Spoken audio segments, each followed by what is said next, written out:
그래서 여러분들한테 부여되는 여러 가지 의무 근대사항들이 사실 공무원법이 이미 다 있습니다.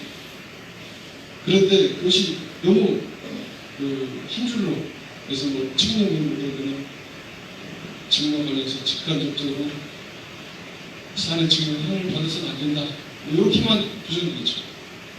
그런데 그것이 너무 포괄적이다 보니까 그것을 잘 지키지 않고 그래서 10년 전에 부패방지법을 만들어서 그냥 시행하고 거기 이제 하부 규정으로 행동 강령 대통령령으로 정해서 행동 강령을 여러 가지를 정했죠. 그러다가 다시 일부 규정을 떼다가 이제 부패방지법으로 복지화했는데 그 배경을 쭉 보면은 이런 것들이 있습니다.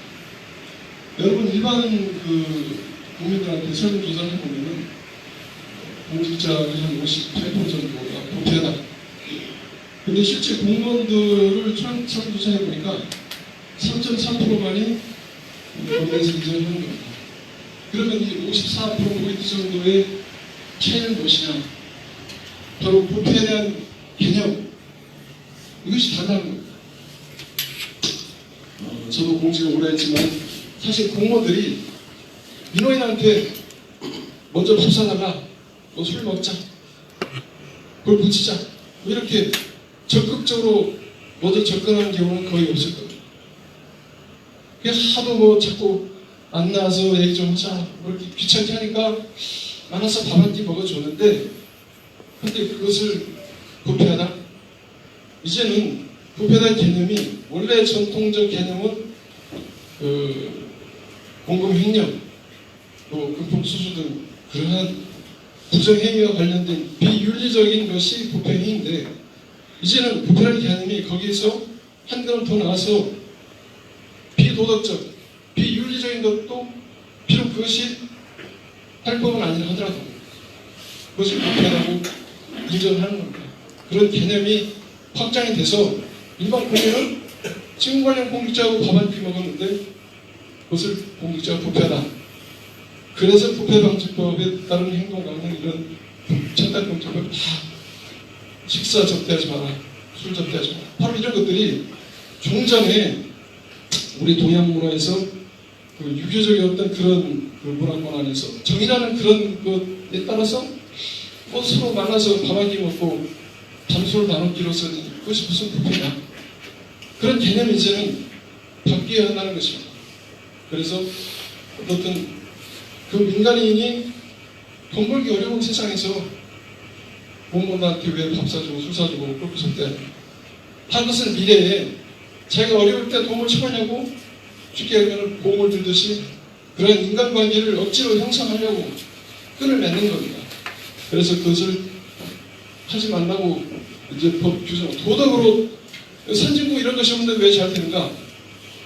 선진국 사회는 그 사람들 의식이 높기 때문에 공직자뿐만 일반 국민의 어떤 시민 의식이 도덕적, 윤리적으로 그런 행동을 하면 안 된다라고 다 서로가 인정하기 때문에 그렇게 제어가 되는 사회입니다. 그런데 우리는 그것이 안 되다 보니까 그것이 이제 그런 접대하는 사람, 청탁하는 국민도 처벌하겠다. 이렇게까지 온 것이 청탁금지법이 된 것이죠. 그래서 이런 개념, 인식에 대한 것이 좀 바뀌었다는 것을 좀 생각하시고 그런 부패 행위가 과연 무엇인가?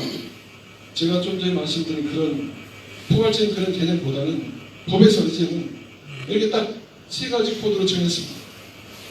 지금도 진행되고 있는 전직 대통령 탄핵 관련 그런 행위 안에 여기 자기 또는 제3자의 이익을 챙기기 위해서 한 그런 권한 남용 이런 것들이 다 부패 행위에 들어가는 것이죠. 또 예산 사용이나 재산의 사용 지도 관리 또는 계약 체결 관리 이런 것과 관련해서 법령을 위반해서 단체 손실 끼치는 행위 또 이런 우리의 두 가지와 관련돼서 그런 행위를 한다거나 또는 이것을 은폐하도록 강요권 뭐 제2유인 뭐 이런 것들을 전부 부패 행위로 법에서 정하는 것입니다. 그래서 이것을 그럼 어떻게 지킬 것이냐? 그래서 행동 강령으로 이렇게 쭉 하는 것이고, 행동 강령에 보면은 뭐 이렇게 쭉 여러 가지 있죠. 근데 부패 방지법에는 또 직무상 지득한 비밀을 이용해서 이득을 취하면은 형사 처벌하도록 부패 방지법에 집어넣습니다. 공무원법에는 비밀 누설죄가 또 있죠. 그래서 저도 아직은 퇴직했지만 비밀 누설죄를 적용받습니다. 그래서 기한이 없더라고요. 제가 감찰청국과장 하면서 그 당시 여러 정보의 정보를 공유하고 감사의 고의 정보를 제가 많이 관리했었죠. 그래서 그런 부분들을 저도 지금 지킬 의무가 있습니다. 근데 여기 이제 작년 12월 달에 이 앞에 중간부분까지는 이제 작년 3월 달에 추가된 것이고, 작년 12월 달에 부당 지시에 대한 추가적인 유형이라든지 판단 기준 이런 것들을 별도로 또 정한 것이 있습니다. 또 여기 갑질 행위에 대해서 금지한다는 것을 또 별도로 구체적으로 정했죠.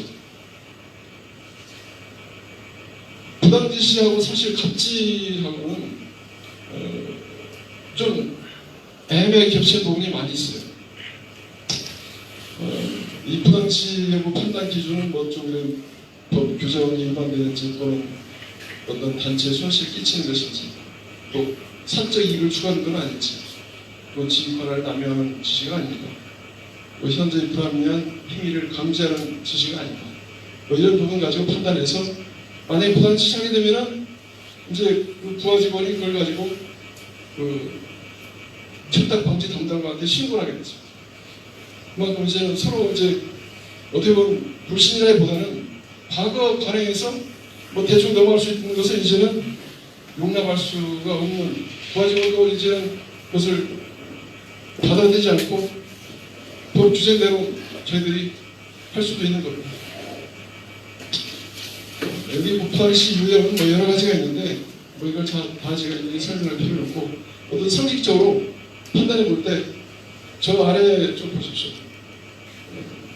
근편을 이유로 회의 후 부당을 지시한다든지 또는 직무 관리자를 통해서 골프 복싱을 하라 이런 지시한다든지 이런 것들이 어떻든 그냥 경찰 같은 경우는 자동차를 사실 휴일에 사적으로 이용하는 그런 분들이 많이 있더라고요. 제가 옛날에 경찰청 감사하고 그것을 지적을 했었는데 이제는 신이 되실 겁니다. 여기 갑질 금지 이 부분은 요게 이제 정부 합동 대책으로 이제 국민권익위에서 발표된 내용 제가 좀 정리해봤는데, 여기 이제 어떤 민원 접수를 지연 거부한다든지 불이익을 주는 것, 또 직무 범위를 벗어나 부당한 지시 요구를 하는 행위, 또 기타 소속 기관 또는 산하기관의 부당 이용을 전개한다든지, 또 비용 인력을 전개하는 또는 어떤 권리 권한을 또 제한한다든지 또 의무감을 시키는 이런 행위들. 판단 기준은 여러 가지인데 참고로 보시고요.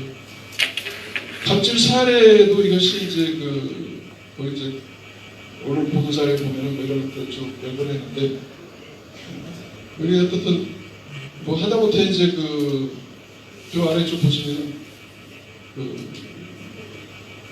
입은 옷이나 외모에 대해서 지적한다든지 비아냥거리는 얘기를 하는 거. 심지어는 회식할 의사가 없는 부하 직원한테 너를 꼭 안 오면은 어떻게 되는지 알지? 그런다든지 회식을 하면서 여성 직원한테 술을 따르면 성희롱이 되지만 어떻든 술을 못 먹는 직원한테 강제로 폭탄주를 의무적으로 먹여야 한다. 그래서 강권한다든지 이런 부분을 다 갑질 행위로 이제는 이걸 신고하면 또 조사해서 처벌하게 되어 있습니다. 그래 저도 사실 30몇 년 전에 옛날에 80년도 감사원에 들어가 보니까 과장 되시는 분들이 여직원한테 담배 사라, 커피 뽑아라, 구두 좀 타서 닦고 와라, 그런 걸 다 시킨다고. 저도 사실 선배들한테 어디 감사 관련 그 양식 쭉 이제 상가가 있었는데 그 상가에 몇 도 서식을 좀 갖다 달라. 뭐 그런 상가들이 다 있더라고요. 그때는 다 그렇게 하니까 뭐 복사해달라고 복사해주고 그랬는데 한 10년 정도 지나니까 이제 서서히 문화가 바뀌더라고요. 감사원 이제 그것이. 저도 처음에는 그런 것을 남들 다 하니까 제가 그걸 거부하면은 뭐 맨말로 저런 이상한 놈이 나오고 선배들이 또 미움을 줄 테니까 저도 따라서 했었죠. 근데 이제 그런 것들 다 이제는 우리 사회가 과거에 어떤 그런 반행적으로 받아들였던 것들이 이제는 그것이 비정상적인 불합리한 것은 이제는 고쳐야 된다. 그래서 지금 여기 간부님들은 사실 그 어떤 갑의 위치에 있기 때문에 또 그 갑질 사례는 상급자가 하급자가 되는 것도 있지만 일반적으로 공무원들이 그 산하 기관 단체에 대해서 하는 것 또는 민원인한테 대해서 하는 것 또 일반 국민에 대해서 하는 것 또 기관이 또 상급기관이 하급기관 하는 것 여러 가지 사례가 있습니다. 그래서 이런 그 갑질은 이제는 자기가 하고 있는 행동에 대해서 내가 과거에 그런 답습적인 그런 행태를 하고 있는 것이 없는가 한번 조용히 돌이켜보고 자기를 성찰해 본다면은 자기가 잘못된 부분을 좀 느낄 수 있고 그래서 스스로 그것을 고치지 않는다면 부하 직원이 직접 대놓고 얘기를 안 해도 그것이 그 안에서 평가가 이루어지고 그런 여러 가지 소문이 또 도는 거죠. 이제 제가 이제 본론으로 들어가서 그럼 이런 것들이 왜 잘 안 지켜지는가? 그래서 제가 이제 좀 설명을 드리면요. 우선 공직자가 될 때 내가 왜 공무원을 굳이 하려고 세계적으로 직업이 한 2만 5천 개 있다고 그래요. 근데 대한민국 사회는 한 14,000개 정도 있다고 합니다. 그 많은 직업 중에 왜 하필이면 공무원을 선택했을까? 에 대한 자기 스스로에 대한 깊은 고뇌가 있어야 됩니다. 제가 2년 전에 킨텍스에서 행정고시 3차 면접관을 이틀 하는데 제가 하루를 했어요. 이 사람들이 129%에서 한 340명 정도를 뽑아놨고 이틀 동안 면접해갖고 무려 77명을 탈락시켰어요. 그런데 이 사람들이 볼 때 아니 죽어라 내가 몇 년 공부했는데 아니 당신들이 무슨 고난이 막가오길래 이틀 동안 면접해갖고 나를 탈락시키냐. 억울할 수 있죠. 그러나 국가가 국민이 필요하는 인재는 머릿속에 지식이 많다고 그 사람이 인재가 아닙니다. 그 사람이 과연 공직에 들어와서 무엇을 위해서 일할 사람인가? 과연 국민을 위해서 일할 그런 소명감, 사명의식은 분명히 있는 것인가? 공직자의 어떤 철학은 있는가? 이런 부분을 검증하는 거죠. 제가 그래서 면접 관련된 문제도 한 30일까지 되는데 그래서 제가 강조 그때 한 것도 역시 이제 공직자라 하면 역할이 헌법에 이게 국민 전체에 대한 봉사자이며 국민에 대해서 책임을 진다 라고 헌법에 62년 12월 말에 규정이 됐습니다. 그리고 63년 말부터 시행이 된 건데 그 당시에는 정권이 수시로 바뀌고 그때 이제 저희가 정부 붕괴되면서 이제 군사 독재로 이제 막 정권이 탄생하고 과정에서 만들어진 건데 그때는 공직자들이 정권이 불안정하니까 소신껏 일을 안 하고 눈치만 보는 거죠.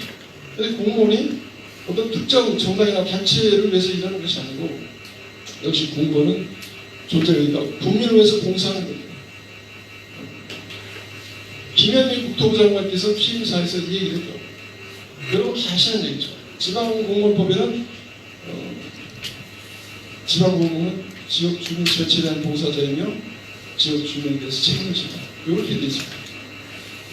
그것은 당연히 헌법에 있는 그 내용을 그대로 받아서 규정을 불과한 것이고 그러면 어떻게 책임을 질 것인가? 이게 바로 공무원법에 있는 성실의 의무, 공정의 의무, 책임의 의무, 그 여러 가지 의무 금지가 있지만 이 세 가지가 핵심 사항입니다. 그래서 이 세 가지를 잘 지키는 것인가 아닌가를 그걸 검증하는 것이 바로 감사원의 역할이죠. 저는 그 워치독으로서 그런 일을 열심히 했는데 이 워치독이 무슨 뭐 사냥개 같이 남을 감시하고 뭐 기분 나쁜 표현인 같은데 미국의 그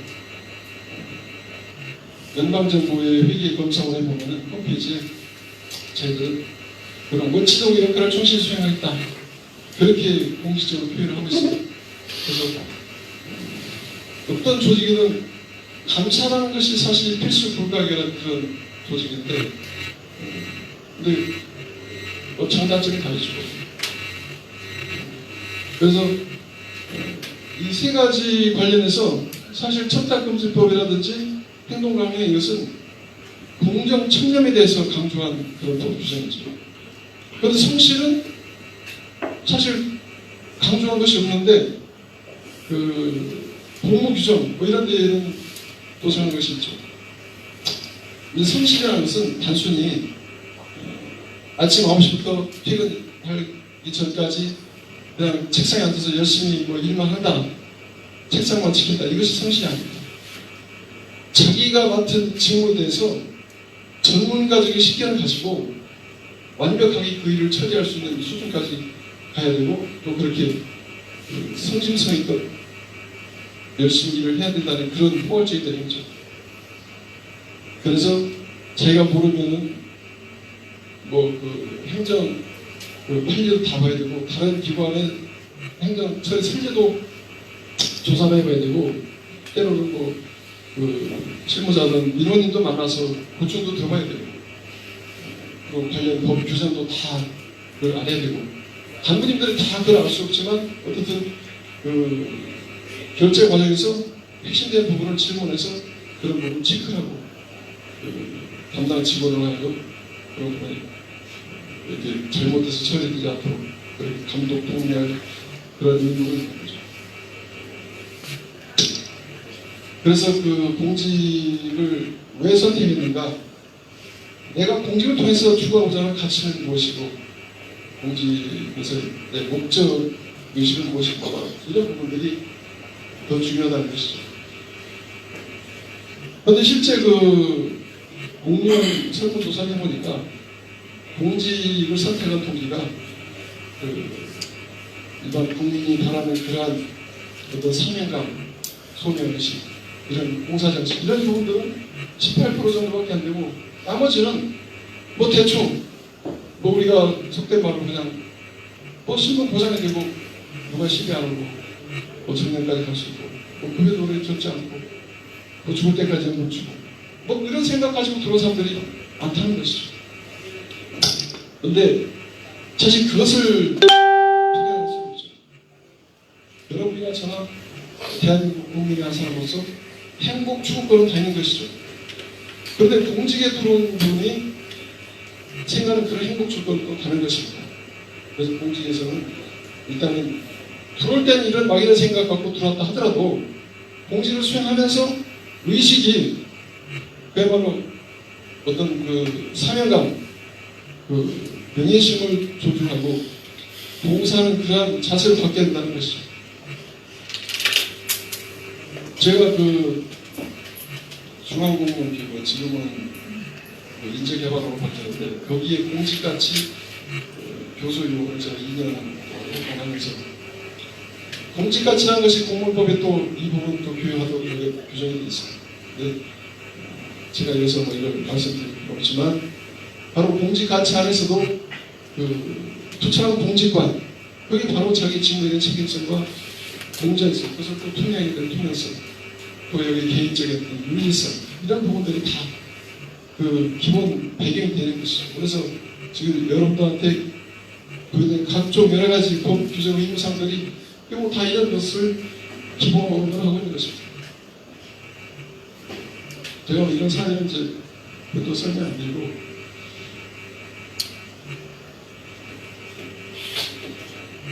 그런데 그 공정성은 사실 가장 중요한 가치라고 저는 생각합니다. 여러분들한테 지금 그 청탁금지법 행정강령에서 요구하는 것은 바로 직무를 공정하게 수행해야 된다라는 것을 당부하기 위해서 그런 접대를 받지 말고 금품을 받지 말고 청탁도 받지 말라고 정하는 것입니다. 사실 직무를 공정하게 수행한다면 누가 부모한테 밥 사주고 뭐 골프 접대하고 술 접대하겠습니까? 제가 그 감사원 34년 생활 중에 저는 유학을 연구해서 석사과정 인정했고 호주 와서 6개월 기다렸었고 2년 반을 저 해외에서 국비로 그런 혜택을 받아서 제가 지금도 사실은 이런 활동을 하고 있는데 그것이 다 그 공정의 잣대로서 그것을 다 자기 얼굴을 투명 공정에 처리한다면 청렴은 그건 당연히 따라오는 것입니다. 아까 했듯이 대한민국사에서 지금 경제적으로 여러 가지 어렵죠. 근데 대기업체가 1,000원짜리 물건 팔면 50원 정도 나고 그럼 개인도 마찬가지고 일반 사업자도 자영업자들이 돈 벌기 어려운데 그렇게 돈을 공무원한테 접대로 쓴다는 것은 그것은 분명히 어떤 것을 의식하고 하는 행동이라 이거죠. 그래서 이 공정성은 더구나 또 안에서는 또 여러 가지 인사 문제와도 관련되는데 그래서 어떤 업무를 처리할 때는 이 투명성을 전제로 해서 업무 처리에 대한 객관적으로 명백한 처리 기준이 있어야 됩니다. 그 기준이 없으면 공무원의 자의성이 개입될 수 있는 것이죠. 그래서 그런 기준이 없다면 법 규정 말고 내부 처리 기준도 없으면 그것을 만들어야 됩니다. 그것이 스스로를 보호하는 어떤 방편이 될 수도 있고 그러한 업무 처리 법 규정 어떤 기준에 따라서 처리하고 또 절차가 객관적이고 투명해져. 그래야 그 결과가 공정한 것입니다. 뭐 대통령 취임사에서 뭐 기회는 균등하고 뭐 절차가 공정하고 그래야 결과가 정의롭다. 뭐 그런 말을 한 것이 요즘도 회자되고 있지만은 여러분의 어느 처리하는 행정업무도 마찬가지입니다. 똑같이 결과가 공정하지 않다면은 계속 그 과정에 대해서 뭐 정보공개청에서 그 자료를 요구할 수도 있고 또 민원 제기할 수 있고 그렇기 때문에 이런 부분들이 결국 여러분 업무하고도 전혀 무관한 것이 아니고 그래서 공정의 어떤 기준은 업무가 공평 무사해야 된다. 사가 절대로 개입되면 안 된다. 바로 그것입니다.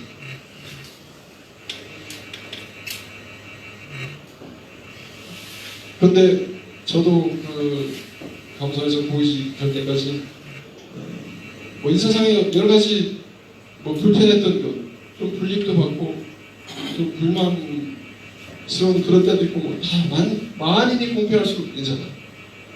그런데 중요한 것은 열심히 일하는 사람이 그에 대한 보답으로 승진하고 상을 받고 또 어떤 전도할 때도 그런 부분이 고려돼야 되는데 그렇지 않은 경우는 그 조직 내에서 구성원들이 서로 불신하고 상관을 어떤 그런 인격체로서 대우를 하지 않고 그냥 단순히 그냥 직업적인 상관관계로만 인식을 하고 존경의 그런 생각을 전혀 있는 거죠. 그래서 어떤 내부적으로 그 인사 문제도 투명하고 공정해야 된다. 이런 부분들이 우리 대한민국사회가 지금도 자식 문제 가지고 뭐 부정입학이니 또 군대 가는 것도 뭐 어떻게 혜택을 받는 이런 부분들이 아직도 정리가 안 되고 있죠. 그건 아마 수십 년 지나도 그 문제는 해결이 안 될지도 모르죠. 왜냐하면 대한민국 국민은 자신에 대한 사랑이 어느 나라 국민 못지않게 그 열의가 뜨겁기 때문에 그 자신을 통해서 뭔가를 좀 기대하는 것이 너무 크다 이거죠.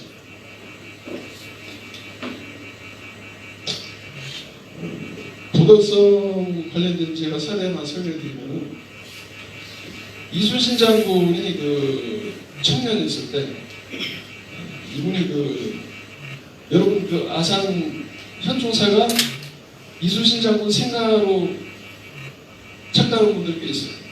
근데 이순신 장군은 태어나기를 여기 명보옥장도 부근에서 태어났어요. 지금도 생각해요. 그쪽에 돌로 표시되어 있고. 근데 이분이 이제 청년 21살 이순신이 갑자기 거기 살다가 아산으로 자기 아버지를 따라서 옮겨갔어요. 근데 아버지 이정이라는 분이 당시 사색당파 싸움에 힘올려갖고 낙향을 했는데, 그런데 이제 청년 이순신을 눈여겨본 사람이 무인 방진이라는 사람이 있었는데, 이분이 이순신을 자기 위록딸을 비리사이로 해서 그 다음에 결혼을 시켜갖고 거기 아산 현충사 터에 불러다가 말타기, 팔쏘기, 팔쓰는 거 이런 것을 무려 10년간 교육을 시켜가지고 32살에 국가에 급제했습니다. 32살이면 그 당시 평균 수명이 50도 안 됐을 것 같은데 1545년생. 근데 그분이 이제 국가에 그렇게 32살에 아주 늦지막하게 급제해가지고 자기 발포, 지금 고공인데 발포란 지역에 이제 수능 어떤 관리사로 거기서 이제 근무할 텐데, 근데 이제 그때 전라 조사인 성박이라는 사람이 자기 부하직을 보내서 발포에 앞들에 있는 오동나무를 베어라 이렇게 심부름을 시켰어요. 근데 다른 사람 같으면은 그 당시 이순신은 이 마누라는 직책이 한 지금 따지면 한 6급 정도. 근데 그걸 다른 사람은 거절 못하겠죠. 그냥 제가 먼저 그걸 펴다가 갖다 바치고 앉혀버리겠죠. 근데 이순신은 딱 거절했어요. 신공모사한테 이것은 나라의 재물이니 이것을 벼도 좋다는 허가를 받아. 그렇지 않고는 아무도 이 나무를 베어갈 수 없다. 하면서 이 나무를 어디 쓰려고 그러냐 물어보니까 우리 좌우수한테서 을 좋아해서 금은고로 만들자는 거다. 그 얘기 듣고 이순신은 더 어이가 없었고 이 나무를 가지고 군함을 만드는 것도 모르겠는데 금은고로 만들었다. 도둑을 할 수가 없다. 그렇게 가서 전해버려. 그렇게 이제 쭉 이분은 평소 모르는 것이 아니라면 아무리 높은 사람이 그런 부당한 지시를 해도 안 따르는 거죠. 그 당시부터 이미 이분이 그런 용기 그리고 부정에 대해서 절대 타협하지 않는 그런 강직한 성격. 그래서 이분이 우리 임진왜란 때 나라를 구하는 그런 계기를 만드는, 이렇게 늦게 돼갖고 어떻게 갑자기 그렇게 승리했을까요? 이분이 좀 이따 이제 이렇게 쭉 한직만 돌다가 47살 때 32살에 가는데 한 15년 동안 한직 돌아서 그래갖고 1591년도 이제 우리가 임진왜란이 1592년도 발발했잖아요. 1591년도에 이분이 정읍읍장을 했어요. 정읍현장. 정읍현장 할 때 이분을 발탁한 사람이 누구냐? 서해 유성룡 선생. 유성룡 선생은 제가 경북 도청 특강 안동에 가서 좀 한번 가봤는데 거기 안동 하이마을 쭉 이렇게 타원에 같이 이제 굴이 쳐졌는데 거기 서쪽의 벽에 거무스러운 돌 바위가 좀 있다고 합니다. 그것을 상징으로 이분은 서쪽에 있는 절벽, 서해 유성룡이라고 호를 친 겁니다. 서해. 근데 이번에 이제 그 일찍 과거에 급제해갖고 이번은 이제 영의정까지 하셨는데 이분하고는 이순신이 사형이 있어요. 사형제. 그리고 원래 그 제일 큰 형은 그 희신. 옛날 복귀 시대 때 희신 복귀 그에서 희신. 그 다음에 그 다음 둘째가 요신, 요나라. 중국에 삼왕오제가 있었는데 그러한 그 태평성대를 그린 요순 시대 것을 그 할아버지가 생각했었겠죠. 그래서 그 둘째가 그 요신, 그 다음에 순신, 그 다음에 마지막에 우신. 이렇게 네 명을 임차했는데 실제 이순신이란 그 젊은 청년이 여기 발탁이 돼서 그 1991년도 그 유성룡 선생의 천거로 그 이분이 전라 좌사로 발탁이 그래고 1년 동안 거북선 만들고 군사 조율을 해서 우리 임시 성공도 잘 이끌었고. 그런데 여러분 그 명량해전 보셨죠? 영화. 거기에 그 주연 배우 누군지 아십니까? 최민식이죠. 최민식 씨가 그 영화 찍을 해 53살이에요. 그런데 이순신 장군도 역시 1997년 그 명량해전 치를 때 53살이었다고 합니다.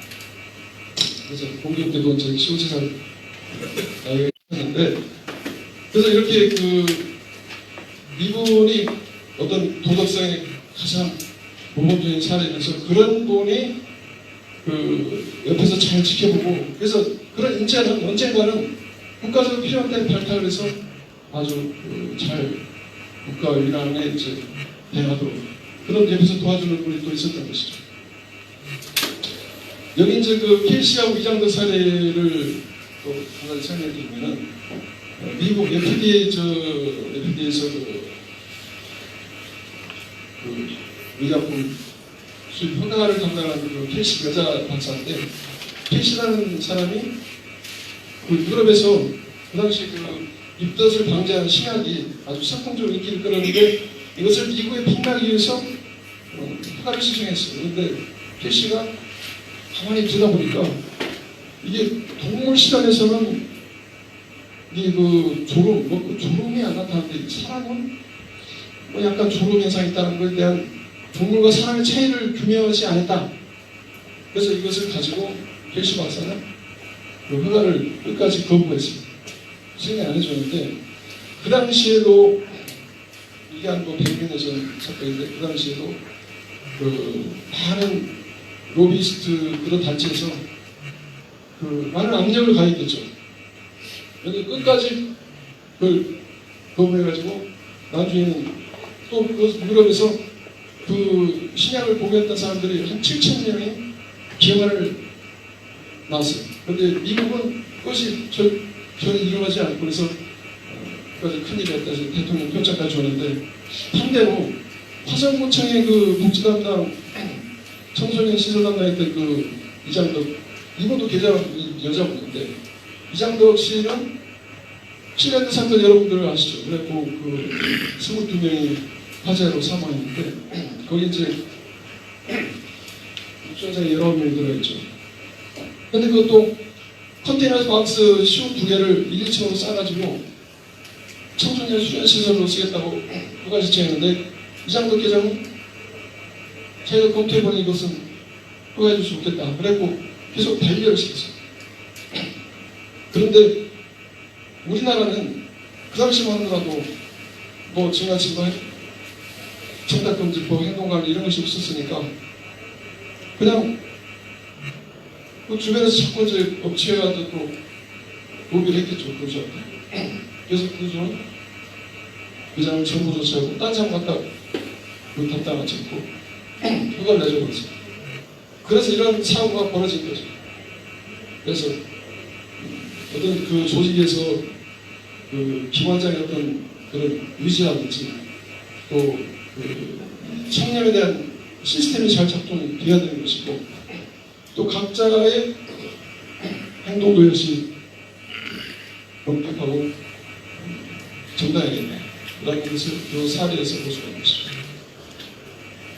제가 좀 마칩니다.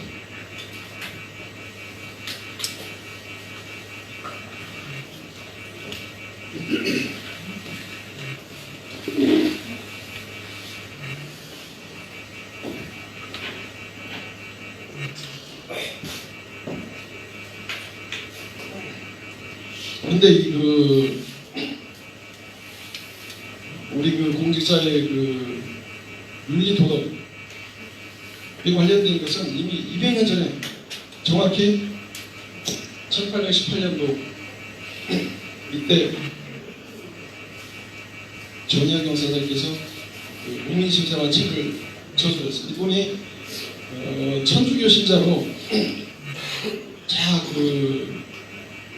강진으로 귀향사에 가서 18년 동안 유배 생활하면서 책을 엄청 썼어요. 이분이 평생 500권 정도 책을 저술했다고 하는데 이제 유배 생활 끝날 때쯤 돼서 거의 60 돼가지고 마지막 쓴 책이 이겁니다.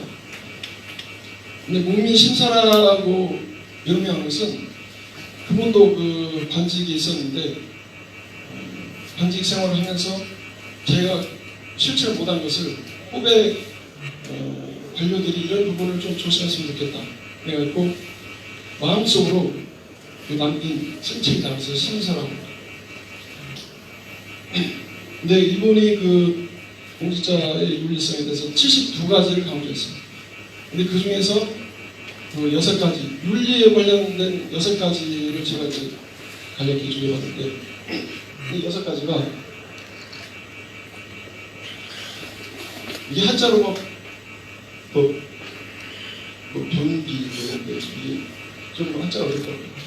근데 이제 몸가짐을 바르게 된다.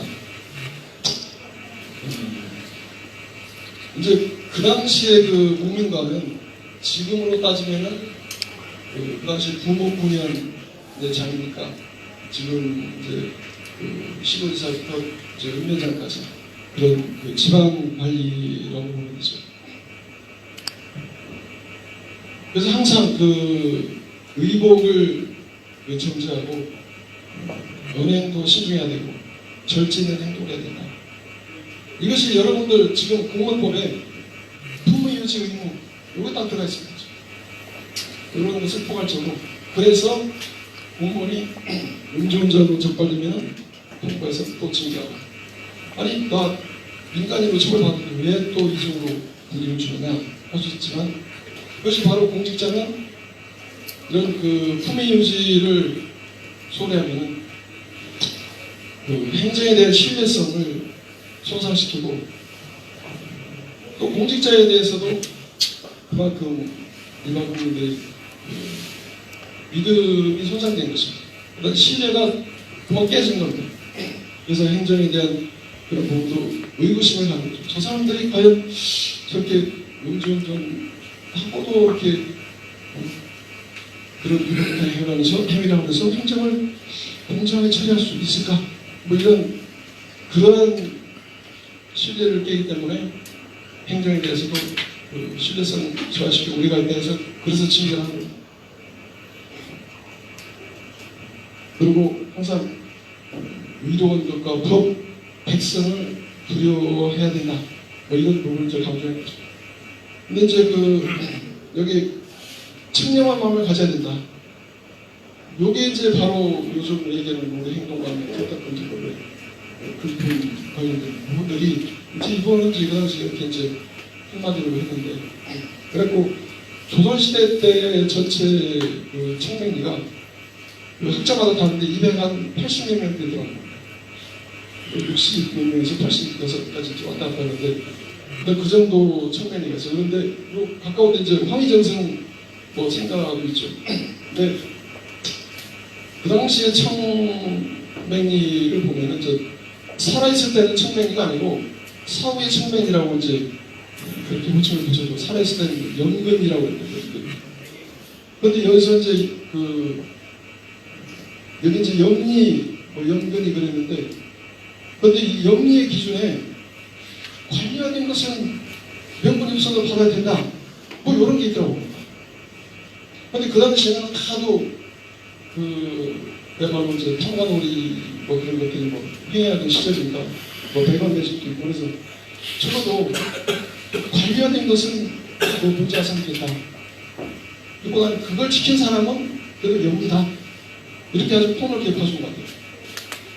근데 지금은 관행화돼 있어도 지금은 증거와 관련돼 있으면 안 된다. 이렇게 된 거 아닙니까 지금. 또 그 집안을 잘 다스려야 된다. 근데 여기 그 황희정선은 요 부분 좀 잘못돼요. 그분 그 사례를 보면은 비가 올 때 안방에 물이 샜다고 그러죠. 근데 여러분 월급을 주면은 그 급여 안에는 가정을 잘 보살피라는 그런 부분이 있어요. 그걸 위해서 공무원이 뭐 어디 술집 가서 뭐 그냥 뭐 술 의사하고 뭐 그걸 보급받고 반을 이거 써본다. 그러면 가정이 유지되어 있습니까?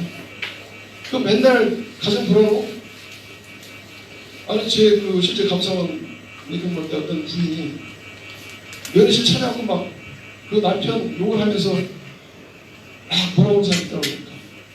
결국 그 사람도 이혼하는 것 같은데 가정 불안을 일으키면 결국 그 사람은 직장에서 직무를 충실하게 수행할 수 없죠. 항상 머릿속에 다른 생각하고 고민이 빠져있고 불안해하고.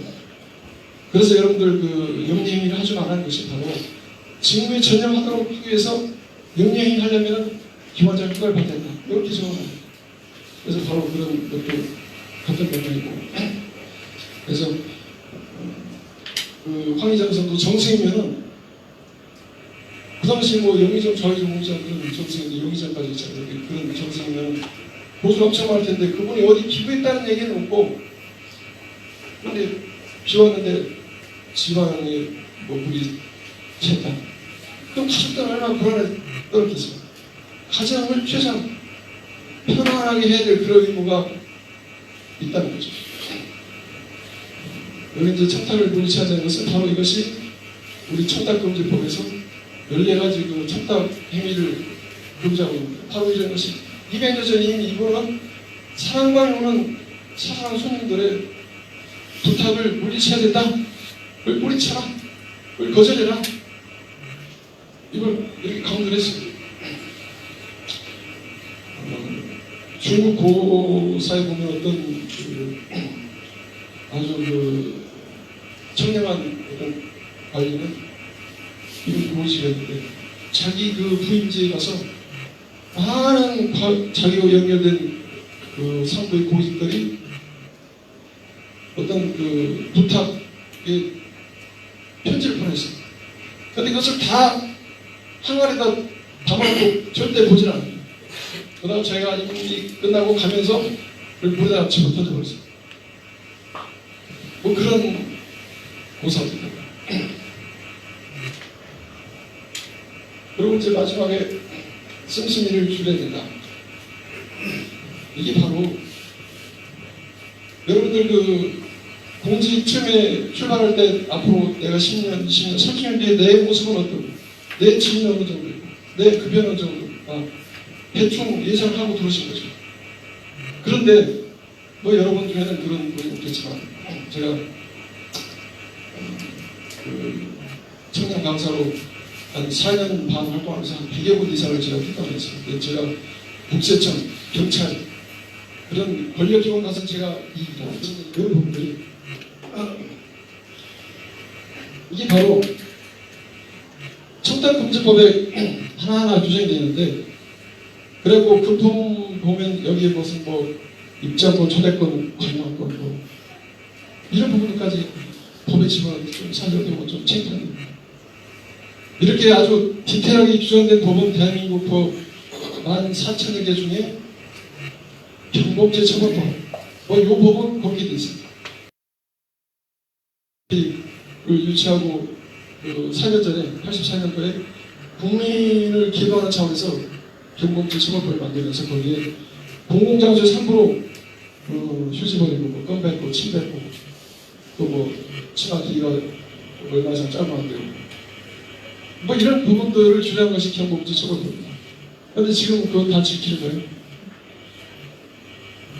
여기도 그런 부분들을 비슷하게 지금 규정을 했는데 처벌받는 것들을 쭉 해서 이런 부분들을 제공하면 형법적으로 뇌물죄고 그것이 직무 관련자의 대가성 있으면 뇌물죄가 되는 것이고 아니면 청탁금지법의 급품 수수 여기 형법에서도 뇌물 요구 약속해도 처벌은 똑같이 안 받아요.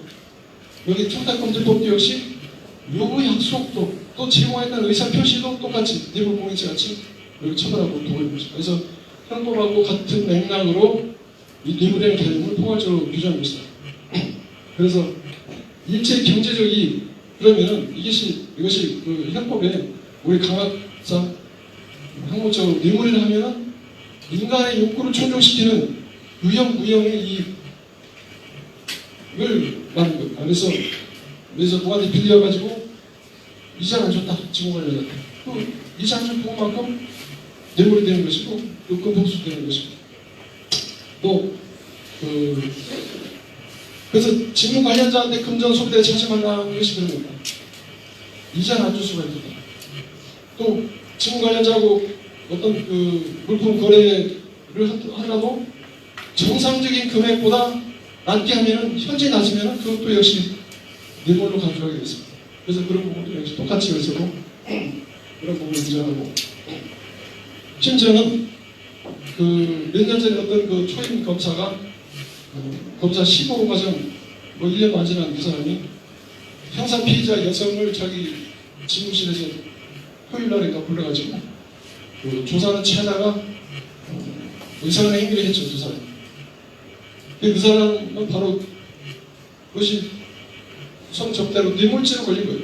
그 사람 끝났습니다. 그 여자도 뇌물공여죄거든요. 그런데 그것이 무형의 이익이라 이거죠. 비록 금전이 오가지 않아서 그런 부분까지 똑같이 여기도 포함하고 있다. 이걸 보셔야 됩니다. 그러면은 우리가 그 부정행위 아까 얘기했죠. 부정과 부패, 부정과 비리 이게 개념적인 합니다. 부정은 법을 위반하는 것이 부정이고 부정행위, 그러니까 법을 위반하는 행위. 비리는 그 위법은 아닙니다. 근데 비윤리적 비도덕적인 것이 비리입니다. 근데 우리가 쓸 때는 뭐 비리 공무, 뭐 부패 공직자 이 개념을 다 폭넓게 쓰는 것이죠. 근데 그 사전적으로는 분명히 다른 개념이죠. 근데 우리 그 부정행위가 사실 1년에 감사원에서 그 위법 부당상으로 적발된 게 한 4,000건 정도가 됩니다. 근데 그 중에 한 공무원 500, 연간 500명이 이런 부정 금품 수수 또는 그 위법 행위 뭐 그래서 거주가 요건이 포함하지 않는데 허가를 내준다든지 뭐 이렇게 위법 행위를 해가지고 또 그것이 그 위법 행위가 상당한 그 부정적 경제적 효과를 가져온다 그러면 거기에 대가성이 있을 수 있다. 그런 감사선들 고발 내지는 또 일본은 뭐 수사 자료로 검찰에 통보합니다.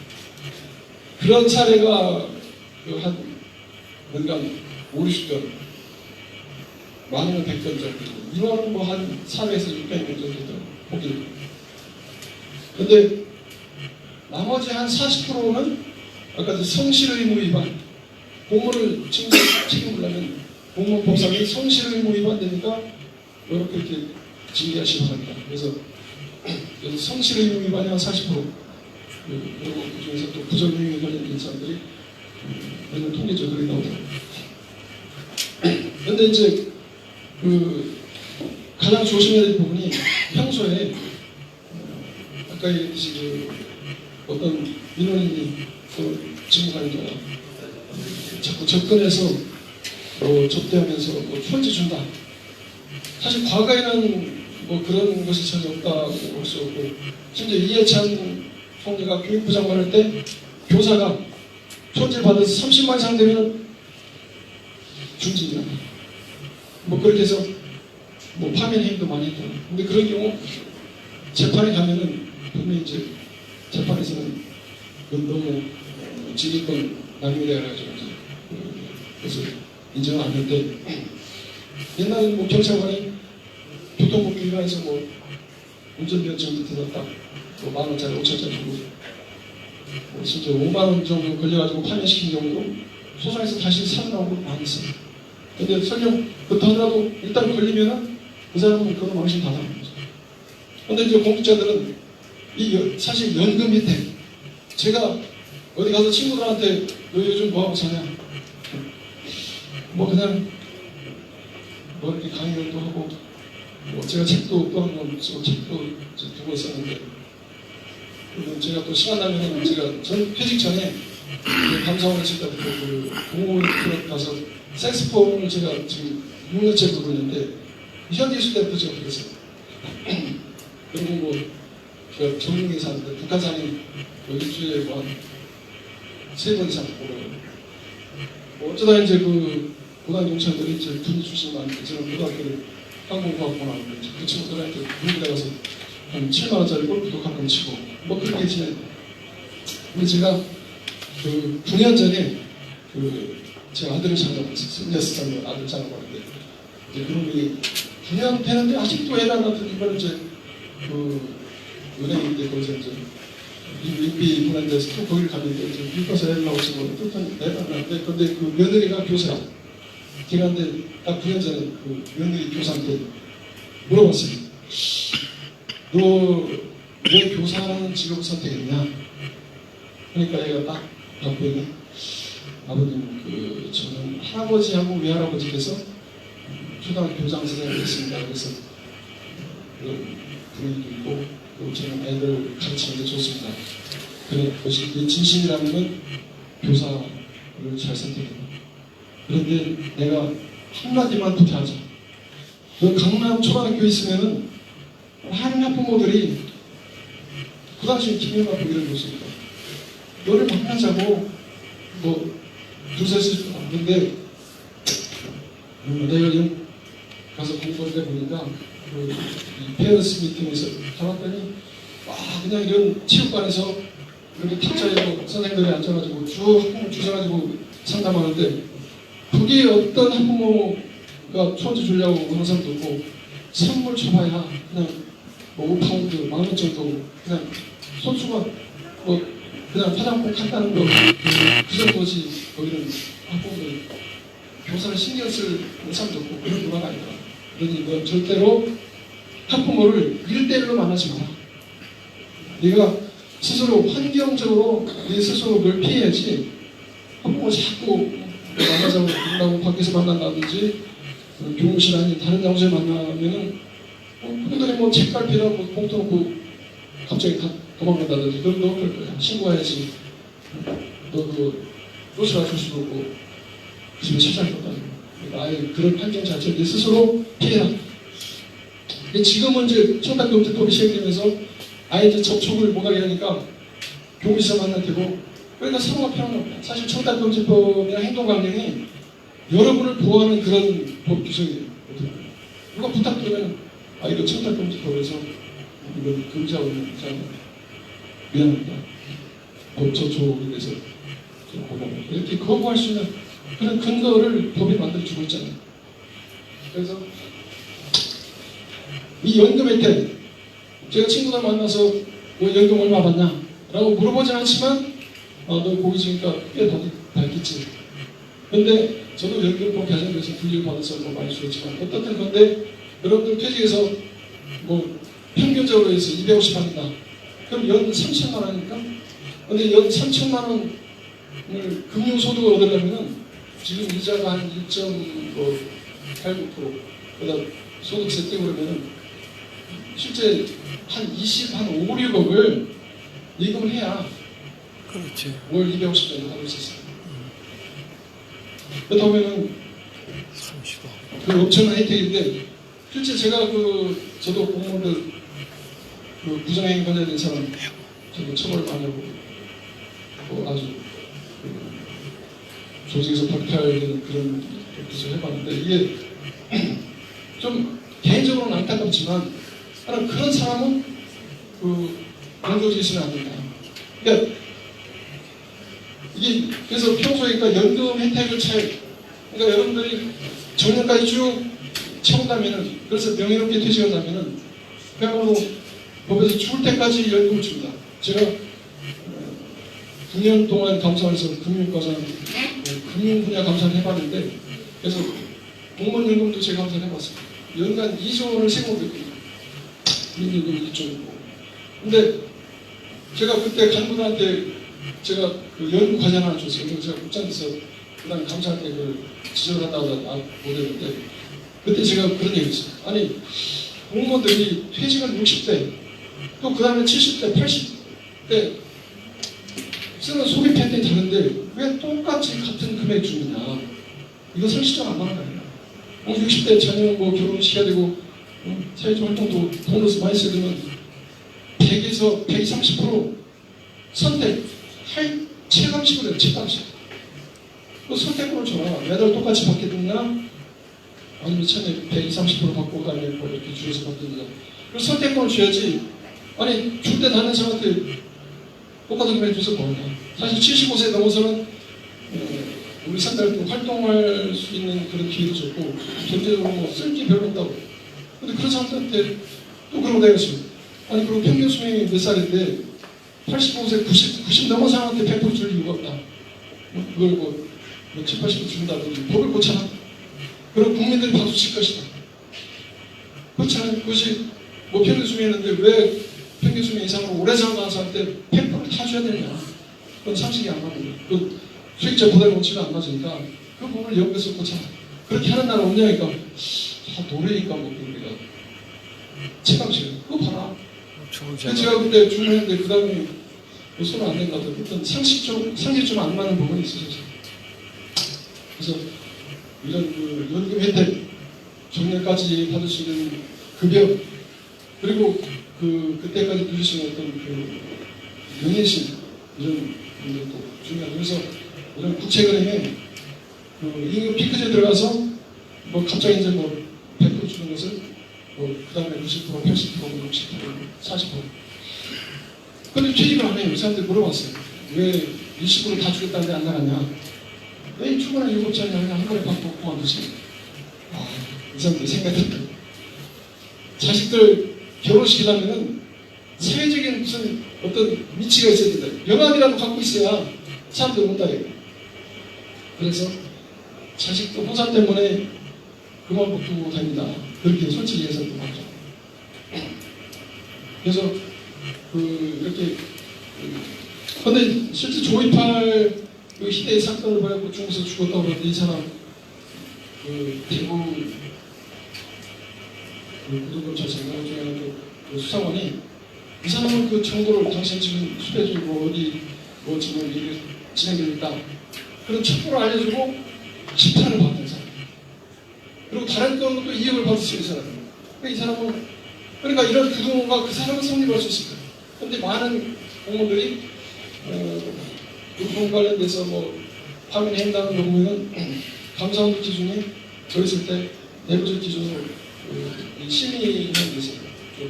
가끔 평균 기준이 500만 이상이면 파면 500, 300까지면 회의 그렇게 해서 운영을 했어요. 그래서 그것이 금액이 그렇게 많지 않은 걸 가지고 제가 평생에 누려야 될 그런 혜택을 그냥 한 번에 그냥 실수했고 날려버려요. 평소에 이런 부분들을 생각을 좀 깊이 해야 된다. 제가 가서 그런 걸 좀 강조하고 있습니다. 근데 사실 이것이 어딘 TV 뭐 신문 그리고 그 당시 감사원 직원 몇 명을 세무 주사 그래갖고 완전히 전직된 것 같이 감사한테 쫓겼다.